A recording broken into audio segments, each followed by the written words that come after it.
Let's give a shout out to all of the families on here tonight.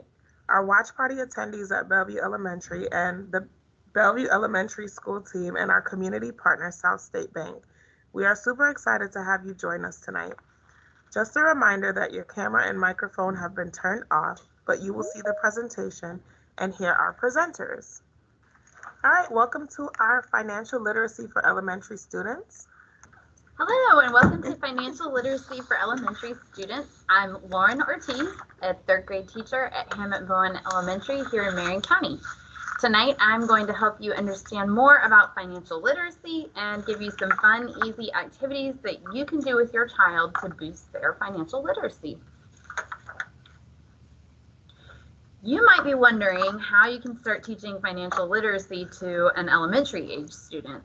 Tonight, we're going to discuss how to start with the basics of financial literacy, including recognizing coins, spending, saving, and giving, working and earning money, and learning to be a smart shopper.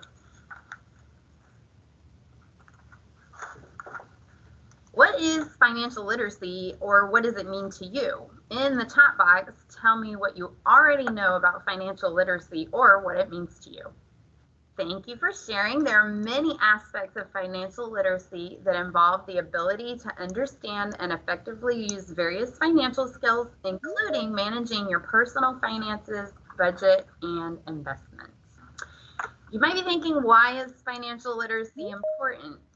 In the chat box, you can tell me why you think financial literacy is important, even for students in elementary school. Those things are true. According to CareerBuilder.com, at least 78% of people are living paycheck to paycheck, often turning to their credit cards to make ends meet. 75% of employed Americans do not set aside any money in their savings each month, so it's no surprise that 71% of people are burdened by debt and believe they always will be. Now that you see why it's so important for our children to start learning about financial literacy, let's get started with some fun activities to help them.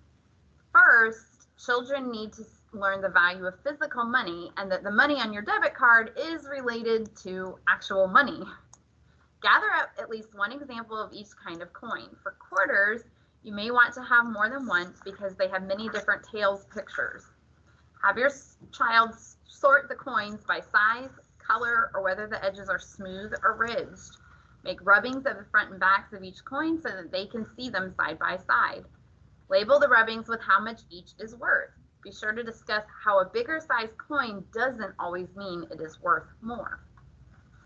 Next, we're going to talk about three important money concepts: spending, saving, and giving. Show your child a $10 bill and ask them to list, they can write or you can write, what they would buy using that money. Look at their list and have them decide which things on the list are necessary versus which are just nice to have. Necessary things like food and clothes are called needs. Nice to have things like the newest video game are called wants. Now have your child think about what things that you buy regularly and have them categorize them as needs or wants. Give your child 3 empty jars or bags labeled with the words spending, saving, and giving. These 3 containers represent the 3 ways that the $10 can be spent. Discuss how the most important things are needs, and that often most of the money the family goes to needs first. As an example, out of the $10, $6 may go in the spending jar for needs and another $1 for wants. Then discuss how some of the money gets saved for bigger things like cars, a vacation, or a new TV. For example, $2 might go in the savings jar. Finally, some people give or donate money to things that are important to them, such as a church or an animal shelter. As an example, $1 might go in the giving jar. Here are some simple examples of spending, saving, and giving jars. Next, we're going to talk about how adults get all that money on their debit cards. Ask your child how adults get money to pay for their needs and wants. Ask your child how they could earn money to pay for their needs and wants. In the chat box, tell me some ways a child could earn money. Allowance is a personal family decision. Some families have their children earn their allowance through chores or tasks, while others give their child a set amount of money each week or month to spend. Either way, an allowance allows children the chance to use their spending, saving, and giving jars. They can spend or plan to save or give for things they want or need.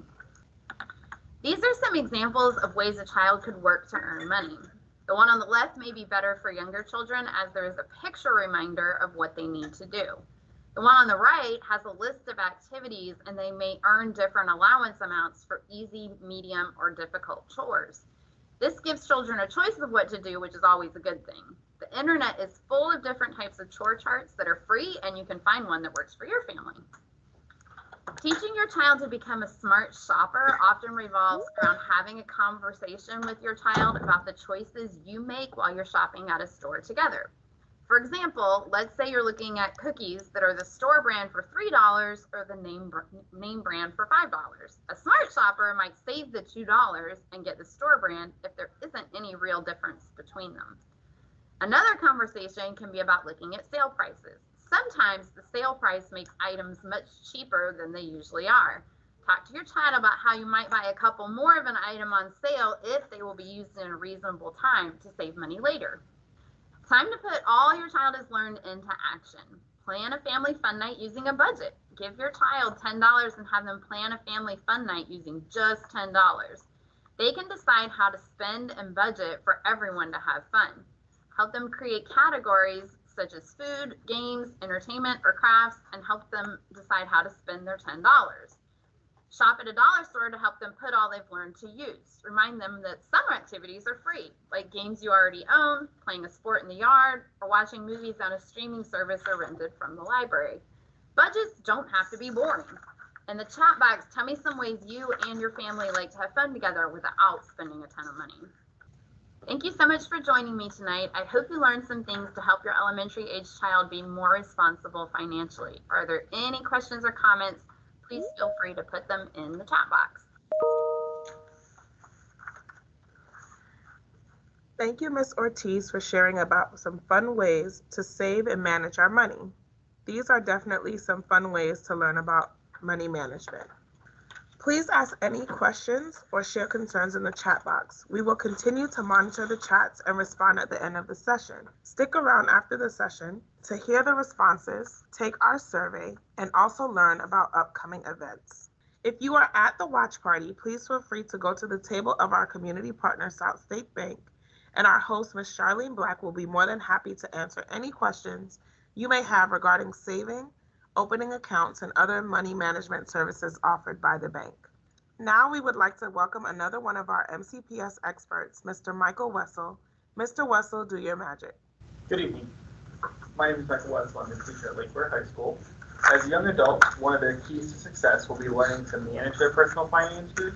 To be financially capable, students will need to understand topics related to finance, such as making money, spending money, and saving money. Today, how can you help to hold them accountable? Lastly, when it is the right time to let them take over their own financial responsibilities alone. So what is financial literacy and why is it important? Financial literacy is defined as the possession of a body of financial knowledge and skills to make informed, responsible financial choices. These choices should serve as both your interests and the larger community and respond to the ever-changing economic environment. So personal financial planning is the process in which we set financial goals and develop plans to reach the goals while maintaining financial needs. Obviously, I do not expect your fifth grader to understand the ins and outs of the financial institution, but they should already have an understanding of the value of a dollar. What do I mean by this? Kids should have an understanding that stuff costs money. Share with them the importance of saving and explain to them in ways that they understand. For example, if they get $20 for their birthday, explain to them that they could go and buy 3 or 4 small toys now. But if they save that $20 until they get their allowance, they could go and get that $30 video game that they've been wanting instead. Help them understand contentment with what they have and the value of setting a saving goal for the things that they want. Open a savings account for them. Having a piggy bank is great. However, have you ever met a middle school student with an impulse control? They are few and far between. By opening a savings account for them, it is a way for them to see what they are saving without the accessibility to spend it without thinking. It will give them time to think about what is that they are wanting to buy, and if it is truly an expense they want to spend their own money on.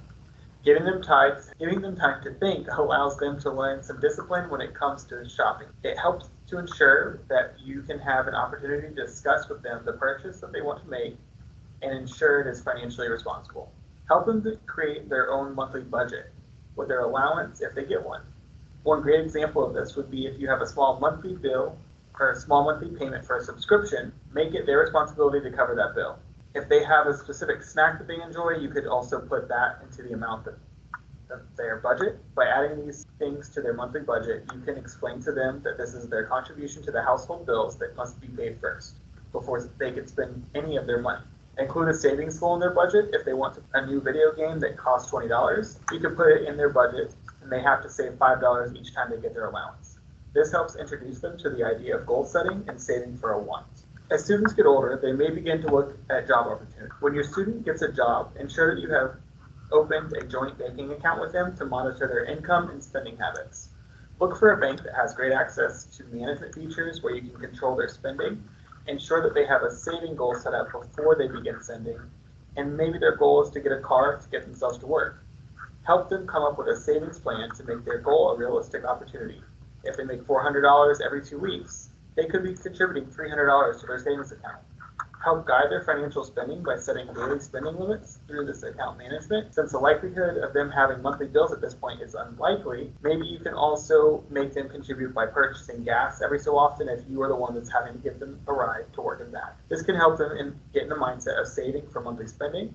If they already have a car that they travel back and forth to work with, make sure that they are setting aside money for gas and expenses such as insurance and maintenance. Begin introducing real-world scenarios to them. Saving for regular maintenance for the car would be a great example of what saving for something you expect. What about saving for the unexpected? While we can expect the unexpected, we should also expect that the unexpected comes with a price tag. Help them to be prepared for the unexpected by including that in their monthly budget. I recommend taking 60 to 70% or an amount that you find suitable of each check that they earn and putting it directly into their savings account and not touching it. Understand that this money is not for unexpected costs, but to be saved for future costs such as college, down payments, or just an egg for them to save for their future. Start including your students in conversations about your budget. Have open discussions about money and financial decisions as a family. Encourage them to ask questions and express their opinions about financial matters. Introduce them to budgeting by explaining how you budget for things. Now, you do not need to tell them how much money you have or how much money you make, but include them in the conversation of budgeting for household expenses. I would recommend writing down all of your monthly expenses. Explain to them that these are the things that must be paid first before anything else. Your budget could include monthly mortgage or rent payments, car payments, insurance, utility bills, etc. By introducing them to your monthly budget, they can begin to have an understanding of how much the important stuff actually costs. Explain to them that leaving the lights on and water running contributes to higher bills. After you've set up a monthly budget and savings goal with your student, you can begin introducing the concept of investing. Introduce the idea of investing money for the long term. Expand their knowledge of investing, including stocks, bonds, and retirement accounts. This would be a great time to look at the savings account that you and your student are using. Does this account offer any perks for saving your money with them? Oftentimes, individuals have their money sitting in a savings account that does not offer any growth of their money. High-yield savings account are a great option to make sure that you have your money work for you. If you are a little lost when it comes to some of these, it would be a great time to explore these options alongside your children. Investing may seem scary, and it can be if you are doing so without knowing the proper knowledge. If you need to learn about investing for your future, I would recommend meeting with a knowledgeable financial advisor. If you are already familiar with investing yourself, help your student find investment opportunities that interest them. Having interest in the investment opportunity is important as it can help the investing process be more exciting to learn. Talk to your student about credit and debt awareness. Explain the concepts of credit and debt, including credit cards and loans. Emphasize responsible borrowing and the consequences of accumulating debt. Share personal experiences. At one point, stories of credit cards were being offered everywhere, and they love getting young adults to sign up for them. Explain the difference between credit cards and their benefits. It is important for them to understand that they can save 10% with an in-store credit card, but if they don't pay that off promptly, that 10% will be charged in their annual. Being proactive and having these conversations early helps set your student up for success. Reinforce responsible financial behaviors such as paying bills on time, avoiding impulse purchases, and setting aside an emergency fund. While we have already talked about having a joint account with your student to oversee their financial management, how else can you help keep them accountable? As your student nears graduation, continue offering support to them by helping them manage their money. As your student begins taking on more responsibility, whether it is working full-time or going on to advance their studies in college, this newfound freedom will come with temptation. I remember when I first went to college, I lived in a new town with more opportunities to spend money on food, experiences, and my own wants. I began receiving scholarships and grants that were paid to me. For me, these were in larger amounts of money that I have never earned working. This made it easy for me to spend it all without thinking because it was just so much money, surely I wouldn't spend it all. And I did just that. After my first semester, I ended up having to borrow money from family to pay for rent and textbooks because I had blown through all my school money. Eventually, I was put back on a joint account and was set on daily spending limits. I say all this to you to demonstrate how important it is to maintain your position of being the one to oversee your students' money management and financial responsibilities. As students venture out into the world on their own and they still need assistance, if your student is going away to college, sit down with them and go over their new monthly budget. If needed, set up daily spending limits, lock their cards, and oversee their finances with them. As your student becomes more responsible, you can weaning off of overseeing their financial responsibilities. Once you and your student get to the point where you both feel that they are responsible enough for them to take over completely, do so and provide support if they need it. This will be a gradual process, and it can be scary for you and for your student.